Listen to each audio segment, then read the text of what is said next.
Deus é bom, irmão, amém? Dá uma olhada para quem está do seu lado e fala assim, Deus é bom, cara.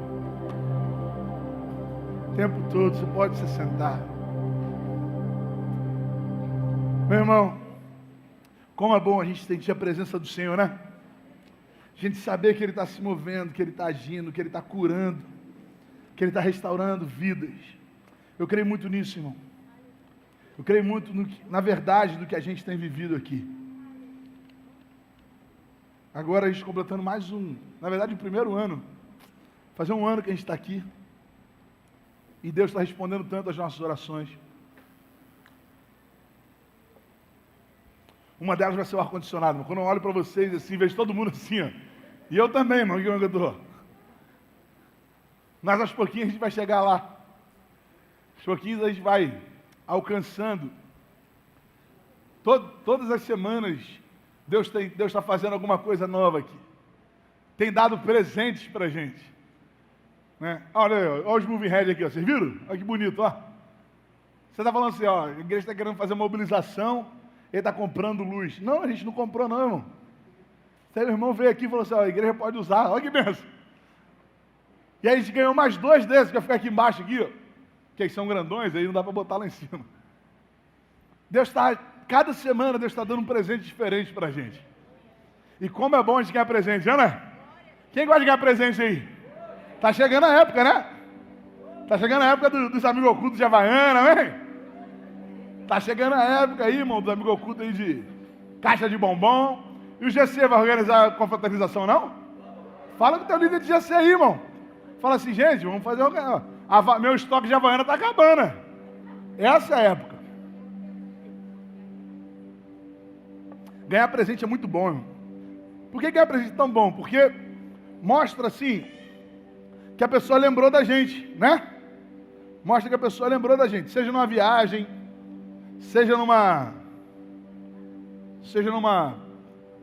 no dia do nosso aniversário.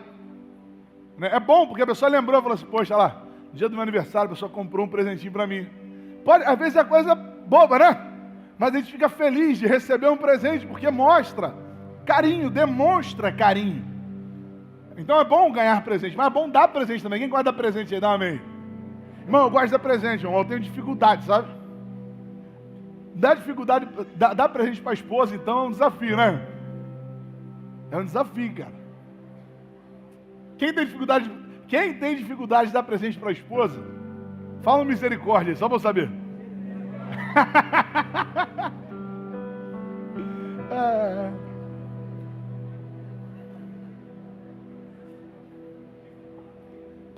França, eu já desisti, né, irmão? Eu já desisti. Obrigado, hein? Que isso, hein? Ó, que voluntário padrão esse. Meu Deus. Lançou o bigodão do Alisson, filho. Foi, ó.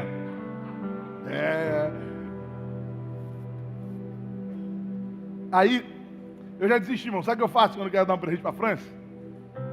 Eu compro alguma coisa no valor que eu quero dar o presente, entendeu? Tipo assim, quero dar um presente de 50 reais. Eu vou lá, compro alguma coisa de 50 reais, que eu sei que ela vai trocar depois. Então eu já desisti, eu já sei que ela vai trocar, então eu vou lá, compro alguma coisa, eu falo assim, amor, aqui. Ela, amor, que legal. Eu falei, não, amor, não precisa nem falar, tá legal, eu sei que você vai trocar. Então é só você ver lá, depois a gente vai junto, você compra. Tem uma loja que eu sei que ela gosta. Se comprar numa loja de sapato lá, eu sei qual é a loja específica que ela vai gostar, sabe? Mas nem da marca que ela mais gosta, eu consigo acertar. Quando a gente vai, aniversário de criança, irmão, é um desafio, né, cara? Aniversário de criança. E eu não sei quantas crianças tem na turma de Eva que tem aniversário toda semana, irmão. Eu acho que deve ter umas 365 crianças naquela turma.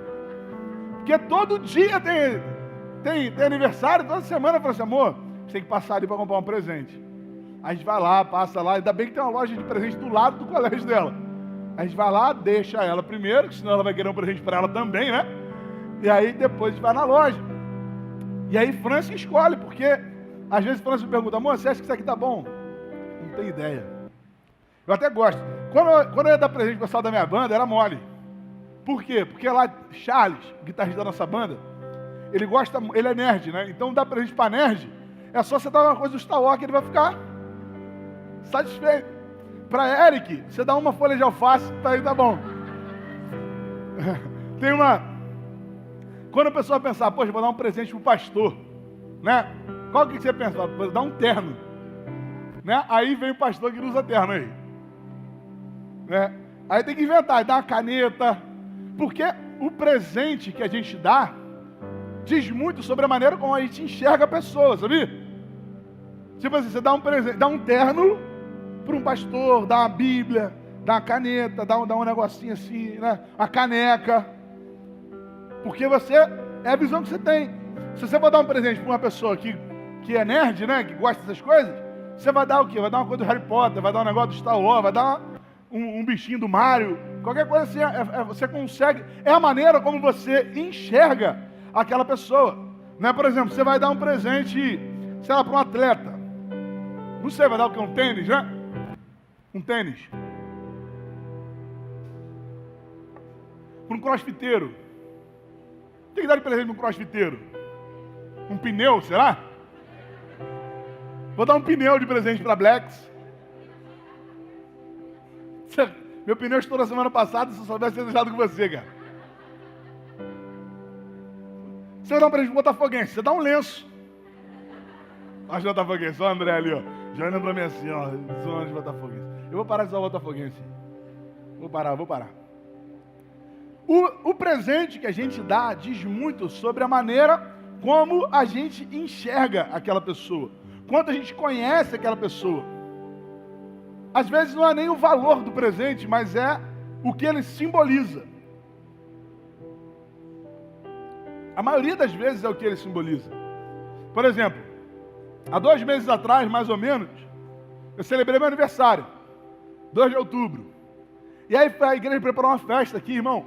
Os G6 prepararam um presentão. O pessoal chegou com uma caixa gigante assim, com um monte de presente dentro. E assim, eu fiquei super feliz de ver aquele monte de presentes, sabe? Foram quase 20 presentes. Cada um dando, assim, não era sobre o valor que cada GC tinha colocado ali, sabe? Mas era sobre o cuidado. Teve alguns que fizeram uma canequinha com a minha cara, ganhei um quadro bonito assim para botar. Uns me deram roupão, outros me deram roupa, né? Uma calça, uma blusa. Tudo do meu estilo, assim, tudo do jeito que a pessoa me enxerga, sabe? A maneira como a pessoa me enxerga. Teve gente que me deu chocolate, amém? É a maneira como a pessoa me enxerga. Então, assim, tudo... Naquele presentão, eu fiquei muito feliz de ver aquela quantidade de presentes diferentes, sabe? Porque mostrava o que cada um estava sentindo.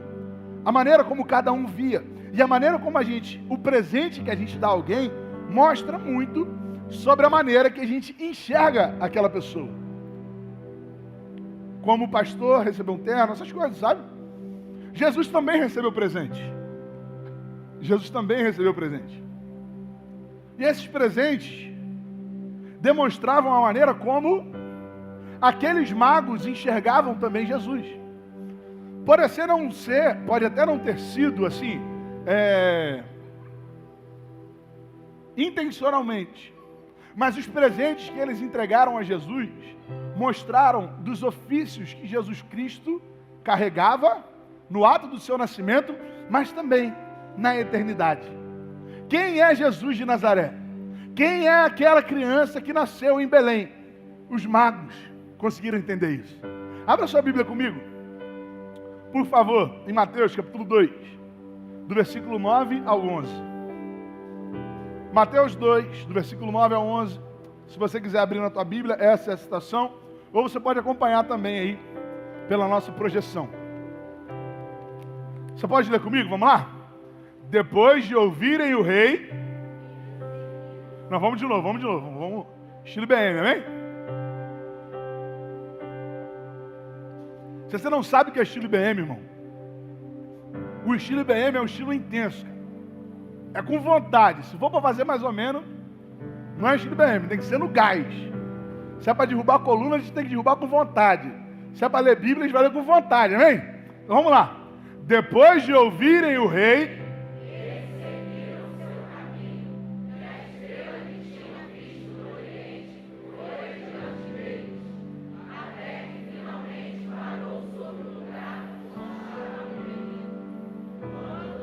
Pode continuar lendo, vamos junto.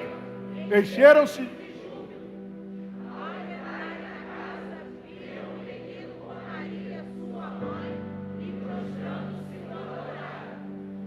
Então abriram os seus tesouros,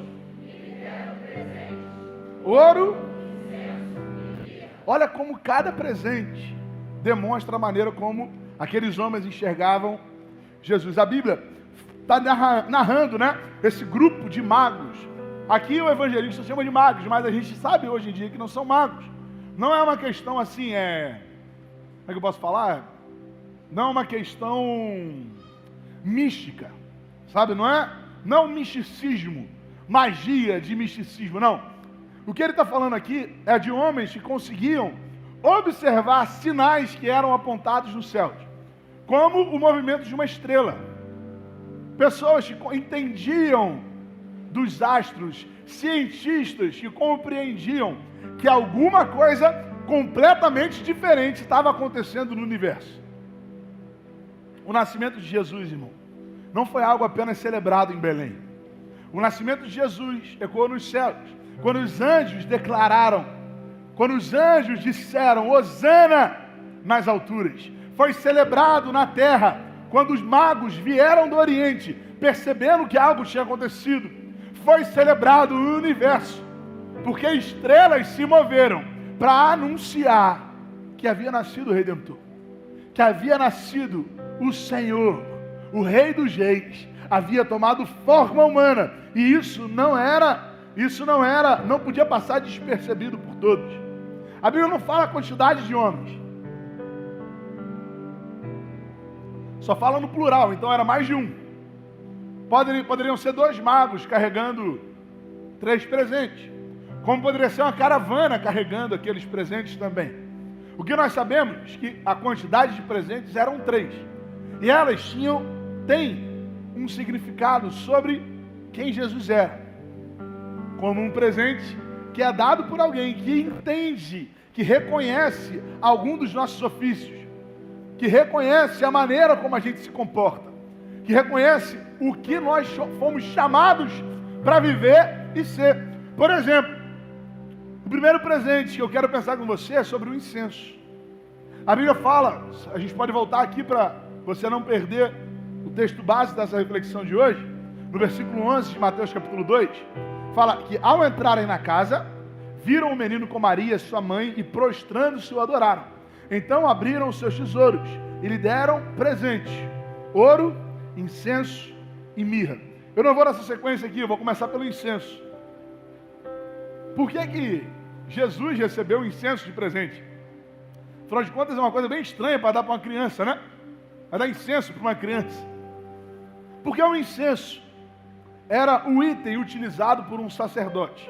Dá uma olhada só, lá no livro do Êxodo, capítulo 30, versículos de 7, 8 e 9. A Bíblia fala assim, Arão, quem? Fala mais uma vez, só o primeiro nome aí para mim, vai. Arão, guarda esse nome. Arão queimará incenso. Incenso aromático sobre o altar todas as manhãs, quando vier cuidar das lâmpadas. E também quando acendê-las ao entardecer. Será queimado incenso continuamente perante o Senhor, pelas suas gerações. Pode continuar. Não ofereçam nesse altar, nenhum outro tipo de incenso, nem holocausto, nem oferta de cereal, nem derramem sobre ele ofertas de bebidas. Se você ver no primeiro versículo que a gente leu, a Bíblia fala o nome de uma pessoa. Qual é o nome? Arão. Quem era Arão? Arão foi aquele levantado por Deus para ser um sacerdote. Quando Deus dá as instruções a Moisés, ele fala assim, Moisés, você vai falar ao povo e Arão vai ser o sacerdote. Era a função do sacerdote levar as petições, as súplicas, as orações, a adoração dos homens a Deus. Era o sacerdote que sacrificava as pombas, sacrificava os cordeiros, sacrificava os novilhos, de acordo com a oferta de cada pessoa. Era a função dele queimar incenso, para que esse incenso suba com aroma agradável e suave ao Senhor. No Novo Testamento a gente vai ver uma alusão ao incenso, tratando sobre as nossas orações. Quem ora ao Senhor, dá um amém aí. Quem faz as suas orações todos os dias, dá uma glória a Deus aí. Olha que bênção. Sabe como é que Deus sente as suas orações? Como um incenso sendo queimado, com um aroma agradável a Ele. A Bíblia fala isso. Mas Jesus não é apenas um sacerdote, como um sacerdote da linhagem de Arão. Ele é o nosso sumo sacerdote. Um sacerdote perfeito, um sacerdote sem mácula. Um sacerdote que não era apenas aquele que sacrificava, mas ele também era o sacrifício. E aí lá em Hebreus, o autor de Hebreus, no capítulo 5, a partir do versículo 7, ou seja, Novo Testamento, Nova Aliança, a carta ao povo de Deus. Ele fala sobre algumas figuras que tinham no Antigo Testamento e que a gente também precisa compreender. Fala assim, durante os seus dias de vida na terra, Jesus ofereceu orações e súplicas em alta voz e com lágrimas àquele que podia salvar da morte, sendo ouvido por causa da sua reverente submissão. Embora sendo filho, ele aprendeu a obedecer por meio daquilo que sofreu. E uma vez aperfeiçoado, tornou-se a fonte de eterna salvação para todos os que lhe obedecem, sendo designado por Deus o quê? Me ajuda. Sendo designado por Deus, sumo sacerdote, segundo a ordem de Melquisedeque. Agora não era mais um sacerdote da linhagem de Arão.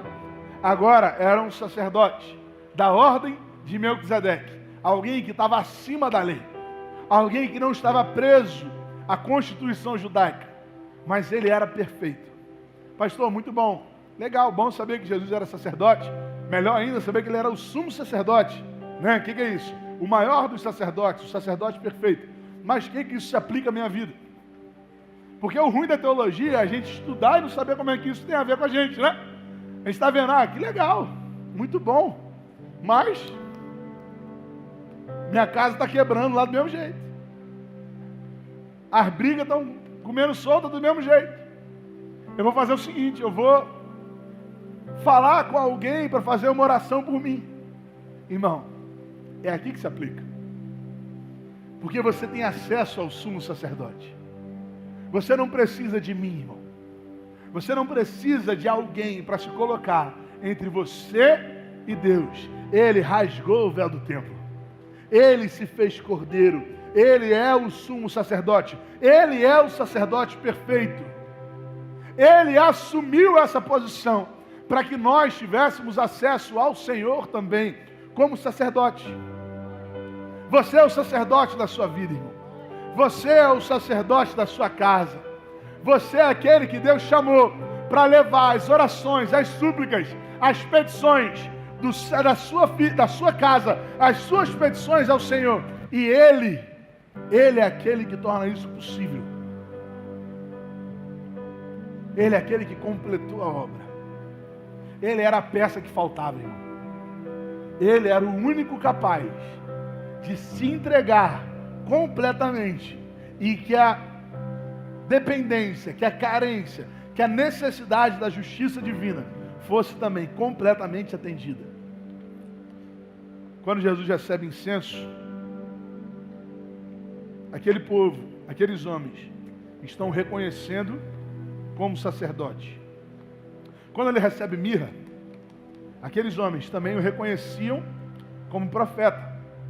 Nem sempre, e a maioria das vezes não era isso. O sacerdote era o profeta.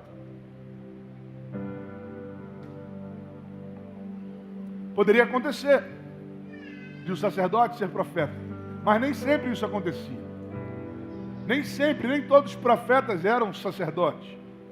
Mas quando Jesus recebe mirra, aqueles homens estão reconhecendo como profeta. Pastor, o que isso significa? Por que mirra, né? A gente nem sabe o que é mirra, né? Mirra. A gente fala mirra, mas o que é mirra? É um óleo. É um óleo extraído de uma planta. Dá uma olhada só no próprio Êxodo, capítulo 30, do versículo 23 ao 25. A Bíblia vai ensinar Moisés a fazer o óleo da unção. E diz assim: junte as seguintes especiarias: 6 quilos de mirra, 6 quilos de mirra líquida, a metade disso, ou seja, 3 quilos de canela, 3 quilos de cana aromática, 6 quilos de cássia, com base no peso padrão do santuário, e 1 galão de azeite de oliva. Faça com eles o óleo sagrado para as unções, uma mistura de aromas, obra de perfumista. Este será o óleo sagrado para as unções. Então, a mirra era o elemento base para o óleo da unção. Então, quando alguém era ungido, o que ele usava? Mirra. Lembra quando Samuel foi lá na casa de Jessé para ungir o novo rei de Israel? E passou todos os filhos de Jessé, e Samuel falou, não, o óleo não está... Eu não estou sentindo o óleo se manifestar, sabe? Eu não estou sentindo o agir de Deus sobre a vida de nenhum desses. E aí, quando Davi apareceu, ele falou, é isso. Ele pega o chifre cheio de óleo e derrama sobre a cabeça de Davi.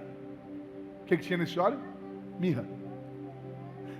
Aqueles homens reconheciam Jesus como profeta. O próprio Jesus se reconhecia como profeta. Quando ele chega até Jerusalém, lá em Mateus capítulo 13, versículo 57, ele fala assim, e ficavam, ou seja, Jerusalém ficava escandalizada por causa dele. Mas Jesus lhes disse, ou seja, disse aos seus discípulos, só em sua própria terra e em sua própria casa é que um quê? Profeta não tem honra. Jesus também se reconhece como profeta. O próprio Jesus assume essa posição. E o que isso tem a ver com a nossa vida hoje? O que tem a ver, irmão, é que se o sacerdote era aquele que levava as petições do povo, a adoração do povo a Deus, o profeta era aquele que trazia a palavra de Deus ao povo. O sacerdote era aquele que levava o povo até Deus. Mas o profeta era aquele que trazia Deus até o povo, em sua linguagem.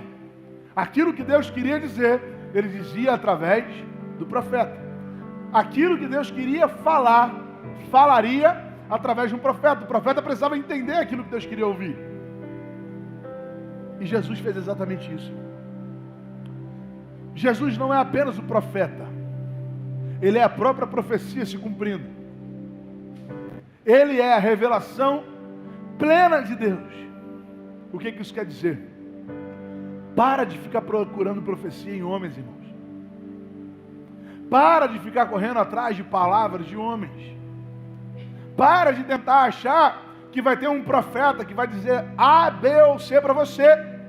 Porque tudo que precisava ser revelado por Deus foi revelado na pessoa de Cristo. Jesus é a profecia.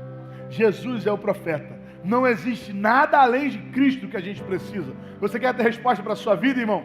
Pergunta para o profeta. Pergunta para o profeta.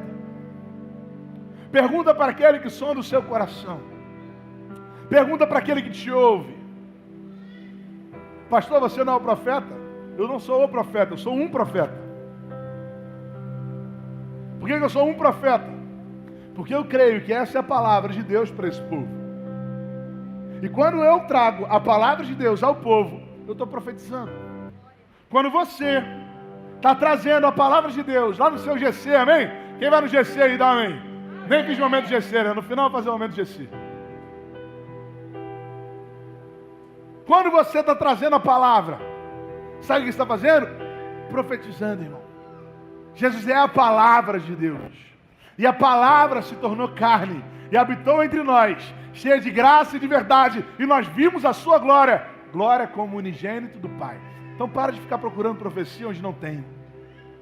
Para, porque Jesus Cristo, Ele é suficiente. Incenso o aponta como sacerdote. Nós somos sacerdotes também, mas Ele é o sumo sacerdote. Pastor, nós somos sacerdotes? Somos, irmão. A palavra do Senhor fala, lá nas cartas de Pedro, que nós somos o sacerdócio santo, nós somos a nação santa, o sacerdócio real, aquele que Deus escolheu como seu povo. Então assuma a sua posição como sacerdote da tua casa, irmão. Assuma a sua posição como sacerdote para ministrar sobre a vida de alguém. profeta que carrega o óleo da unção. Hoje nós não precisamos mais do óleo da unção. Hoje nós não precisamos mais desses elementos que a gente está vendo aqui no Antigo Testamento. Porque Jesus Cristo é completo. A gente não precisa de mais nada disso. Da mesma maneira que a gente não precisa sacrificar animais, porque Ele se sacrificou por nós. A gente não precisa mais de óleo, porque Ele é a unção que está sobre as nossas vidas. Ele é aquele que está dentro de nós e nos capacita para viver algo novo. Mas acima de tudo, meu irmão, Ele é rei. E sendo rei, você escolhe se Ele é da sua vida ou não. Mas Ele é o rei que governa todas as coisas. O terceiro presente que Jesus recebeu foi ouro. E se você assistiu algum dia de todos aqueles 6 meses de sepultamento da Rainha Elizabeth, você viu como que o ouro reflete a realeza. Você viu como que o ouro simboliza a realeza. Quando então aqueles homens levam ouro para uma criança, eles estão reconhecendo que diante deles estava o rei. E você escolhe hoje se você quer entregar esse presente para ele ou não. A palavra do Senhor fala lá em Apocalipse, o estudo das últimas coisas, a revelação dos últimos dias. Apocalipse 19, versículo 15 e 16. De sua boca sai uma espada afiada, com a qual ferirá as nações. Ele as governará com um cetro de ferro. Ele pisa o lagar do vinho, do furor da ira do Deus Todo-Poderoso. Em seu manto e em sua coxa está escrito este nome. O que está escrito, meu irmão? Você pode ler mais uma vez, isso aqui com vontade? Vamos lá. Rei dos reis. Ele é o Rei dos reis. Lá em Mateus capítulo 28, verso 18, em uma das últimas aparições aos seus discípulos, ele fala algo, ele fala assim, ó: foi-me dada toda a autoridade nos céus e na terra. Sabe quem tem toda a autoridade? Um rei. Mas não é um rei, assim, mais ou menos. Rei é governo absolutista. O que é o governo absolutista, irmão? Eu sei que você já estudou lá na história. Que todas as decisões partem dele. Todo o governo está nele. O reino de Deus não é um reino democrático. É um reino teocrático. Onde o próprio Deus se assenta no trono. É Ele quem dá a Constituição. É Ele quem estabelece a cultura. É Ele quem manda e desmanda aquilo que seus servos devem ou não devem fazer. Agora, se você desobedece, não quer dizer que Ele não seja rei. Se você desobedece, quer dizer que você não é servo. Como é que é isso na nossa vida? O reino de Deus pertence ao reino aqueles que são servos. Por isso, se você não obedece à ordem do rei, não é porque ele não é rei, mas é porque você não faz parte desse reino. O que você faz não muda a realidade de quem ele é, mas muda a realidade de quem você é diante dele. Muda a realidade de quem você é diante do Senhor. Deus não precisa de ouro. Eu não estou falando aqui para você consagrar ouro ao Senhor. Ele não precisa mais de incenso, como também não precisa mais de mirra. Ele não precisa de nada. Mas o que Ele está esperando hoje como presente é a sua vida, irmão.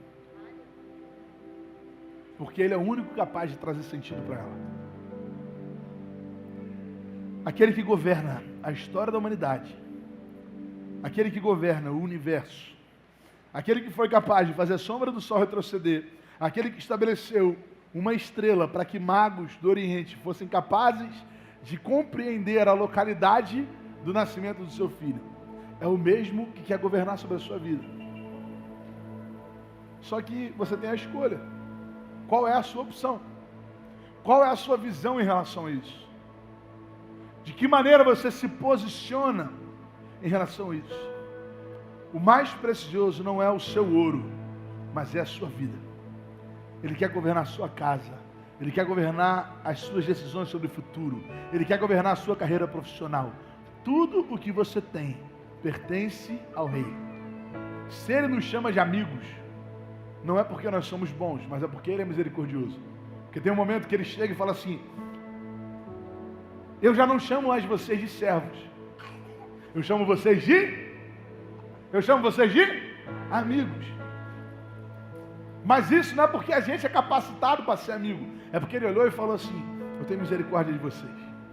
Paulo, quando se apresenta às igrejas, quando ele vai escrever as cartas às igrejas, ele fala assim: eu sou Paulo, servo do Senhor Jesus. O termo servo que ele usa é doulos, no grego. Esse termo doulos, para a gente pode ser até servo. Mas ele sabia que o que ele estava falando era: eu sou escravo. O mesmo termo usado para servo é o termo usado para escravo. A gente tenta dar uma abrandada, sabe? Falar assim: eu não sou escravo, eu sou servo. Não, irmão, nós somos escravos. Porque quem é comprado é escravo. E nós fomos comprados por um alto preço. Um preço que eu e você não seríamos capazes de pagar. Nós somos pertencentes ao nosso Rei. Por isso, tem muita gente se importando em dar o ouro, mas se esquece de dar o coração. Não adianta, irmão. Deus quer saber do seu coração hoje. Onde está o seu coração? Porque onde estiver seu coração, ali também vai estar o seu tesouro.